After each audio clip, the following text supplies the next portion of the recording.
Hey guys, I'm Si and welcome to Ace Podcast Nation, the home of the Danny Batten Fight Show. And this is a very special Danny Batten Fight Show extra, as I'm joined by somebody you will have heard a lot about on the live shows we've done recently with various British fighters naming their greatest pound-for-pound fighter of all time in recent weeks, and none other than what many will describe as the greatest MMA fighter of all time. It is One Championships Demetrious Mighty Mouse Johnson. Welcome, my friend. How are you? Thank you for joining me. Thanks for having me, and I am good. Just enjoying this beautiful Friday before the weekend kicks off, and can't complain.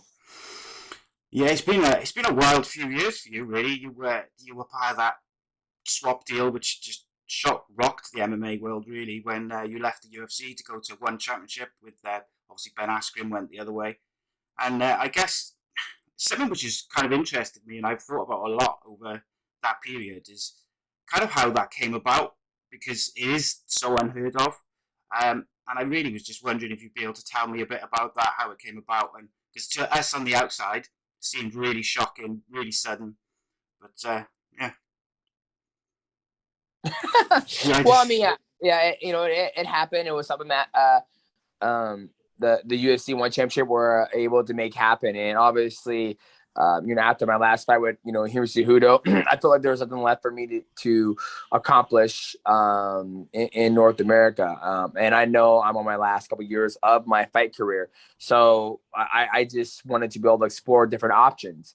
And, now fighting for One Championship over in Asia, Singapore, Thailand, just all over Asia, it's always been a dream of mine, because I think every athlete, whether it's a basketball player, football player, they always don't compete in, North America. They've also competed in Canada. A buddy of mine that I work out with at the gym where we do strength conditioning, he wants to go over and play in Italy. He was like, I really want to go play overseas. That's something I want to do before my career is over. So it was something like for me to check off my bucket list is to, fight overseas. And, it was just worked out perfect that Ben Askren, he's only wanted to fight in the UFC, have his chance to try to compete with the best in the world over North America. And he has opportunity. So it worked out for both parties. Yeah, 100%. And I think ultimately, I think it's worked out, certainly from a UK point of view. We're much more aware of kind of One Championship. They've got a deal with Sky Sports as well, which is one of the the biggest sports broadcasters over here, and you can now watch that the One Championship shows on there, which you weren't able to do now. So that's had a big impact, just in terms of the growth of the organisation, I think, as well. Because obviously, look, there's no beating around the bush. You were on this incredible run from sort of October 2011 to August 2018, and it was just like you seemed like this unbeatable force. And like you said, you didn't really have anything further to achieve there. So if you can go and travel the world and fight in some different places, I think why not? Um, and I mentioned your famous undefeated streak in that period because we've talked about it a lot on our podcast recently, and Michael Chiesa mentioned it recently, like the pressure on fighters to perform at that highest level. And obviously, you went through a long period, frankly, looking unbeatable. Like, how difficult is it to be the guy and the guy who's immaculate and turns up, destroys everyone, never loses? That has to have kind of take a toll on the mental side of things as well as the physical side. I say it takes a more toll on the physical side, because for me, when I'm not getting ready for fights or I'm not in the gym, I don't even think about fighting. My life doesn't evolve around fighting. You walk through my whole entire house and you won't see one accomplishment, not one championship belt. You won't see any of that stuff. So when I'm at home, it's family life. Like I woke up this morning. No, what was it? Yeah, yesterday, Wednesday night, I was with my son. He was riding dirt bikes. I was riding too. And then Thursday morning, I was in the backyard scrubbing my Traeger grill. Like my life outside of the gym is literally like our normal citizen, which I'm sure everybody else's life is, but there's not one accomplishment here. So when I was on that long reigning streak of, defending my belt, it's my job. I show up to the gym, I clock in and I clock out. When I go to, my fight week, I clock in and I clock out. That way there's not a lot of mental pressure on. I always tell myself I'm gonna do my best ability, do my best job. That's all you can do, because I've had my fights where I thought you know, I was unbeatable before I even became champ. When I fought Brad Pickett, I never thought I would lose a fight. Like I remember after I lost the semifinals in my state championship in the wrestling, the state championship in wrestling, I said I'm not gonna let another man beat me or break me. And then when I fought Brad Pickett for the first time and I broke my hand the first round and he ended up beating me, I was devastated. And I was like, this is some bullshit. So I've had that feeling. I was like, but, you know, I came back home, had a broken hand, got surgery, went back to my work, went back to work. And I was like, well, this is just part of life. And then when I lost Dominic Cruz, it happened again. And then I started a contract and I went back to work. Well, I didn't go back to work after Dominic Cruz. So, you know, the losses and wins and the mental pressure, it's going to happen, but you can't let that affect your life. Like you got to find other things to, you know, fill that gap so we don't even think about it. Yeah, I find that really interesting because I do a couple of different shows, and one of the shows I do is mental health in sport, and we've talked to different athletes from around the world just about the pressures of sport and sometimes the sort of darker side that people can fall into trying to deal with that pressure. And one of the things I found really interesting then is you said like you haven't got any of your many accomplishments around the house, which is obviously when you do see like Instagram posts or videos of fighters, you often do see they've got like a wall dedicated to their titles or you know their trophies from wrestling and things like this. Is there any particular reason why you haven't got that stuff displayed, or is it just literally because fighting's your job and when you're home it's all about family and stuff? You know, I don't know why I don't have it displayed. It's just something I just don't. I'm still in the midst of my career, right? I'm still working. It is my job and I love it and I have a passion for it, but I'm still in the middle of my career. So, I mean, I think when I'm done fighting and it's all over, done and said, then I'll display them, because then when I look at it, I'm like, it'll bring back the memories of all the things that I've accomplished in my sport. But as of right now, I just don't see a reason to, right? And it's just like you said, that pressure, it's out of sight, out of mind.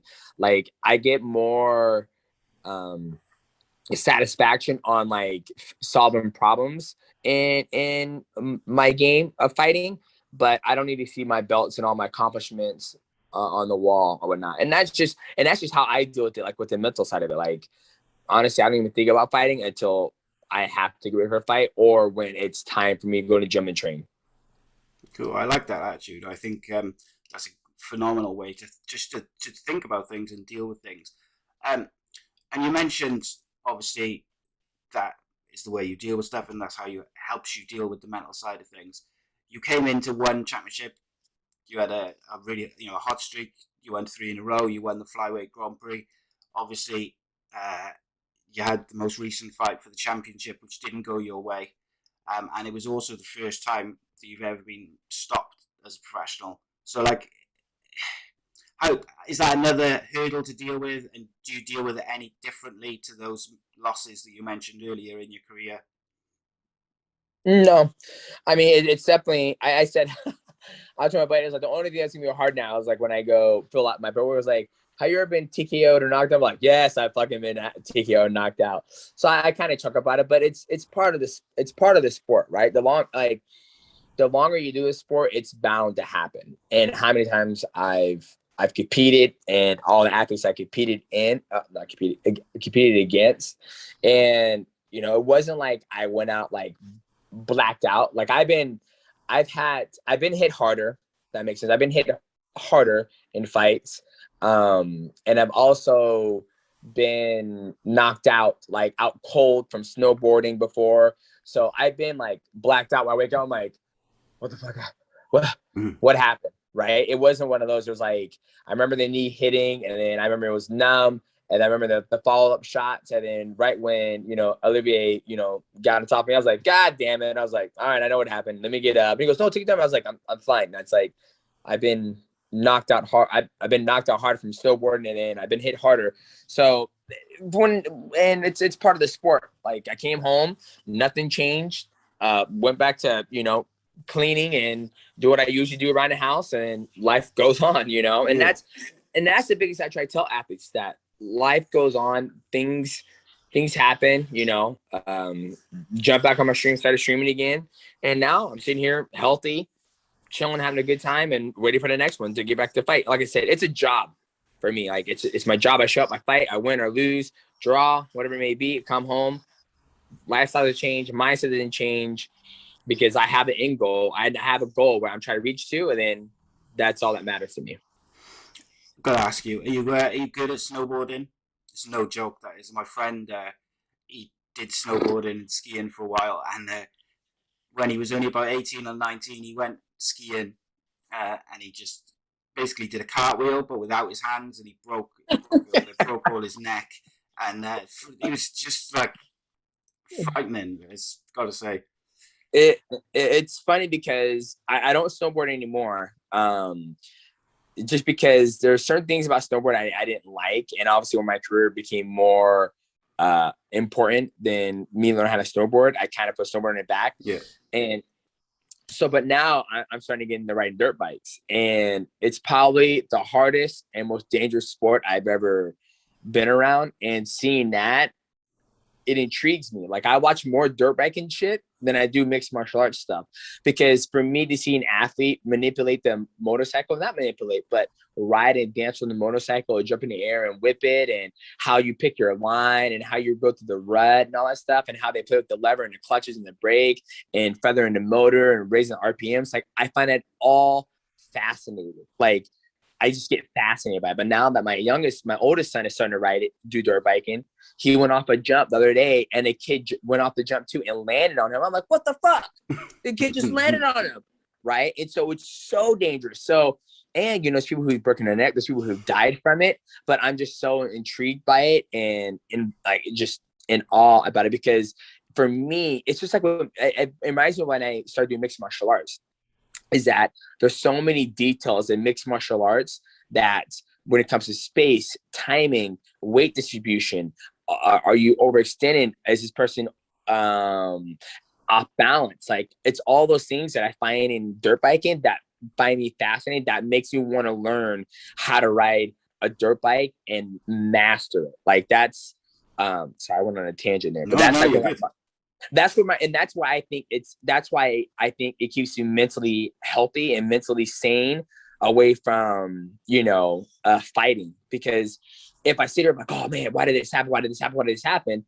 I'm like, well, that happened. It is what it is. It's in the past. I'm healthy. I'm ready to fight again. Let me know when I fight again. I'll work on some stuff when it's time for me to fight. But now let's switch our focus over to this. Like, how's this person able to hit that corner and into that berm and feather his clutch, and also give her just enough braking that way his steering wheel doesn't turn left, and lean the bike and kick his leg out? And that I literally, that's where my mind goes to when I start watching dirt biking videos. Like, when I watch MMA, I'm just like, okay, well, that guy's longer, so he has a reach advantage and da-da-da-da-da. But yeah, so yeah. No, you could see the excitement in the way you're describing it and talking about it. Like, again, I've got a couple of friends whose children do it. I got to say, I find I got 3 teenage boys, and I find watching them do any sort of sport or like stuff which is physical, I find that way more stressful than if I was doing it myself. Like, is that how you feel as well? Like if you were doing some dirt biking, or you're watching your son do some dirt biking, are you stressing out more about him than you are if you were doing it? No, not anymore, because he's putting the work in. He's putting the work in. I see he has a true passion for it. And once he says, and I'm chilled. Like, I'm just a chilled pickle. Like, once he says, "Hey dad, I'm done," I'm like, "Okay, you're fucking done." like, like you're done. Like, I'm not going to force anybody to do something. I'm not going to force my children or anybody to do something that they don't want to do. Right. Yeah. And I feel the same thing for me. Like, when I'm ready to stop fighting, I'm like, yeah, I'm done fighting. And then I'll be on to something else in life. Right. So, somebody told me this in a long time. This is one of the things that have always stuck with me that Dana White has said. He says, fighting is a short amount of career. He goes, fighting is a short part of your life. Very short part of your life. He goes, you make as much money as you want and you get the hell out. You go find something else to do. And it wasn't just me he told that to. He told it to a room full of fighters.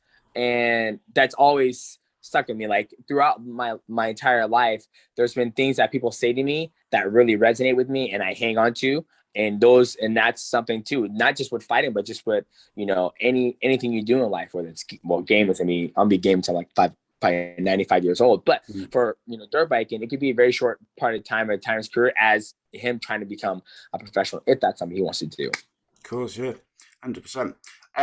So I wanted to ask you a quick couple of questions then before we play a little game to finish off. But one of the questions I wanted to ask you, and you mentioned there that maybe you don't necessarily watch loads and loads of MMA, but I wondered if you were sort of aware of any British fighters coming through or British flyweights coming through that you think could do some big things in one of the major companies.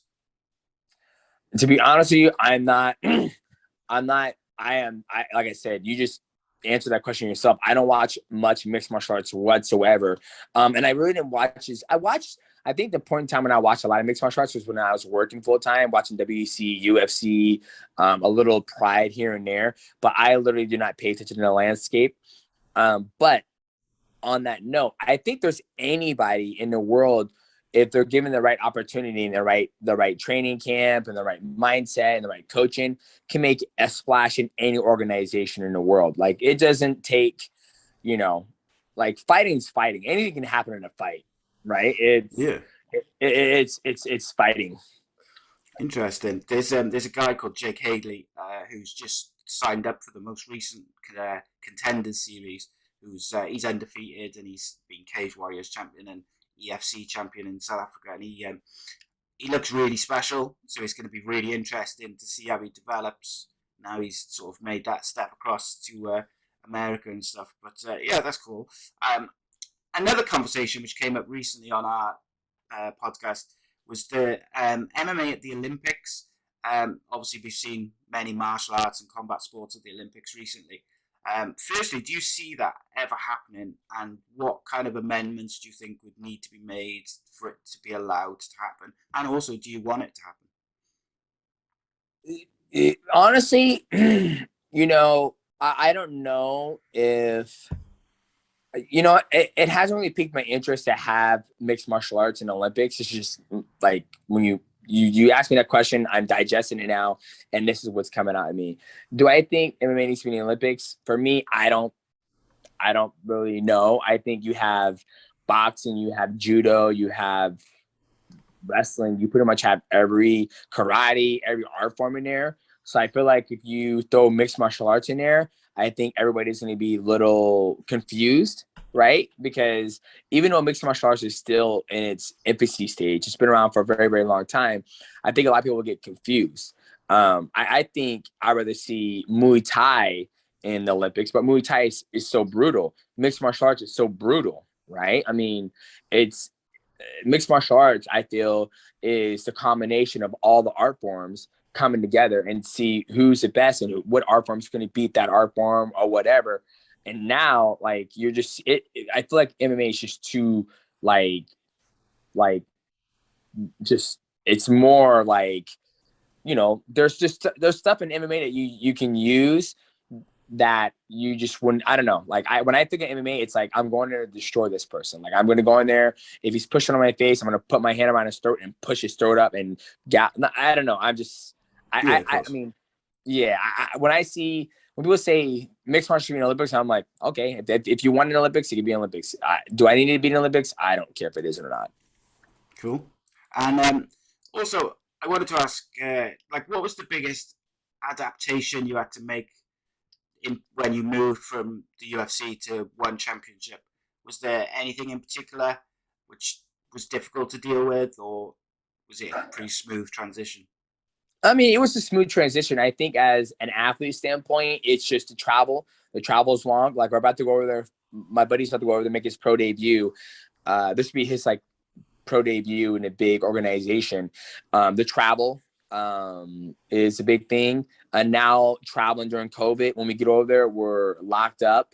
So that's a huge thing we have to deal with. And obviously the weight cutting, there's no more weight cutting. So now fighting at 135 is, easy to make that weight and the hydration. But other than that, those are the biggest thing. Like, those are the biggest things. Excellent. And when you mentioned about you haven't got maybe a great deal of time left as a fighter, which I hope is not the case. But obviously, as you said, it's a short window. I'd like to know, will you ever write a book or an autobiography about your life? Because it seems like you've achieved so much, and you must have some incredible stories to tell. Yeah, me and my buddy have thought about it, and we started actually to write and put some pen to paper. But I wasn't in the mindset, and I just wasn't really motivated to kind of tell my life, because once I'm done, I just want to be like, then once I'm done with my career and I look back on it, then I would say it. Then I'll be ready to I guess you say publish it and talk about it and talk about the ins and out and like my mental capacity of me going into fights and how I dealt with losses, how I dealt with wins when you're on 8-fight win streak, 8-fight consecutive title defenses. You show up every single time, you make weight. You might show up this time, you got to cut 8.5 pounds before you go out and fight. And then after you make 125, you got to go out there and fight at a very, very high, output. Like, yeah, that'll be something good to, to share with everybody. And the difference of, it's funny when I was in, I went to Vegas and I was training with Kevin Lee and Jake Shields. And Misha Tate was there, and her husband, fiance Johnny, and all these athletes. And I'm going with Kevin Lee, and I'm like, this is why they have weight classes, Kevin. You're so fucking big and you're so strong. And I look at him, I'm like, sometimes I forget how big these athletes are. Like, you see them on TV, and I fought on the same card as Kevin Lee. But I remember grappling with him, and I'm like, oh my God, you're so big. Like, I can't believe you made 155. He goes, yeah, baby. And I was like, you're so big. And then even Jake Shields grappling with him, like, what a world-class grappler. And there's a reason why they have weight classes. So yeah. We'll see what happens. I'm sure I will, but it's not on my list that I need to do, where it's like, write a book before I die. Yeah, it's not on my list. It's like, if it happens, it happens. If it doesn't, I'm not gonna worry about it.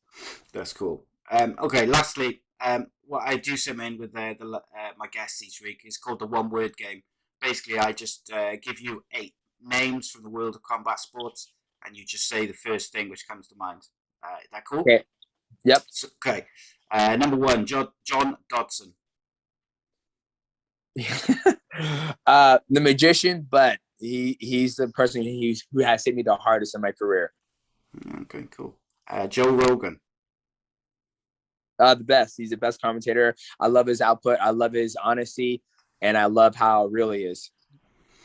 Khabib. He's one of the best. Yeah, I love how honest he is. I just saw his article about Josie Aldo. He goes, Josie Aldo, second peak. No, you put him against Peter Yan, he gets destroyed. You put him against Pedro Munoz, he's good. And what he speaks is very true. It's there comes a point in time when an athlete, you're not peaking, but you're in a rhythm. And when you go against a guy who's high caliber, sometimes you can't compete with that high caliber. And it's just styles make fight. It's just different. Excellent. But the best, the eagle. Yeah, absolutely. Dana White. He's legit. I respect his honesty and how he is about going about his way. He doesn't care what people think. Like, when somebody is like, hey, what do you do about this? And he goes, you think I give a fuck what they're doing? Dude, honestly, think? And I was like, well, I mean, at least you're saying that. Yeah. Henry Cejudo. Triple C. Tyson Fury. The gypsy, Tyson Fury. Yeah, the gypsy. Jake and Logan Paul. YouTube stars making good money in fighting and being some fighters. That's it. And then finally, Conor McGregor. The Notorious. Here's the thing. Everybody keeps talking about his legacy, right? Like, for me, his legacy moves above the octagon, right? Name another athlete that's been able to come into mixed martial arts and make as much money as him, and also have, his own liquor, his own clothing brand, his own. He's been able to do what I feel like no athlete's been able to do. And the reason why I think, like, I'm seeing that is because I was watching documentary on rappers like Dr. Dre, Ice Cube, all those guys, and they would rap, and they would love to rap. But then once they made all their money rapping, they went off and did other things that they really, really want to do. Like Dr. Dre has beats, and he has all these other things, and he's collaborating. Look at Jay-Z. Jay-Z made all this money from rapping, his passion. Now he's doing other things. So I feel like Conor, he goes and he fights, he makes all this money from fighting, and he was like, "Okay, what? I want to have a pub." And then I think he's just opening his pub. So I see his legacy outside of Octagon being portrayed. Now, let's say everybody's like, "Oh, he's ruining his legacy because he keeps taking these fights and he's losing." Who gives a fuck? Everybody loses, right? It's like, now if he loses all these fights, does all these big things with his money and creates this long lasting legacy, and then he ends up broke 30 for 30, then it's like, okay, then that's like, oh fuck, what happened? Yeah, definitely. but fighting and winning and losing is part of the game. Like when I look at athletes and they lose, I'm like, oh, he sucks, or he lost. I'm like, he lost. What's next? Very quickly, did he help or hinder other fighters in terms of other fighters being paid more what they're worth or more? I've often wondered that. Or do you think he had no impact on what other fighters get paid, only unless they're fighting him, obviously? I think he's made I think he's shown fighters to know their worth. I think he's also helped a lot of fighters get to new part of stardom. I think he's helped a lot at athletes I think he's helped a lot more athletes than negatively impacted them, right? Like, you know, I can't sit there and be like, oh man, Conor has made this person poor. Yeah. Right. But I can definitely say Conor has made this person a lot of money. You know what I mean? So, and I also think that with Conor, you know, talking about, you know, paying my worth, look how much revenue I'm bringing in. I think a lot of athletes have seen that and be like, hey, you know, Sean O'Malley's a perfect example. Is like, pay me what I'm worth. Like, there's got to be a reason. Like, I'm putting all these butts in these seats, so pay me what I'm worth. He said on his podcast, I'm a big fan of Sean O'Malley. Sugar. Yeah, me too. He's incredible. Demetrious Johnson, thank you so much for joining me. And if you ever would like to appear on a UK podcast one Sunday afternoon, you are more than welcome to join us on the Danny Batten Fight Show anytime. But thank you so much for your time. And I really, really appreciate it, my friend. Thank you. No worries, man. Have a good night. And thanks for having me on. Cheers. Cheers.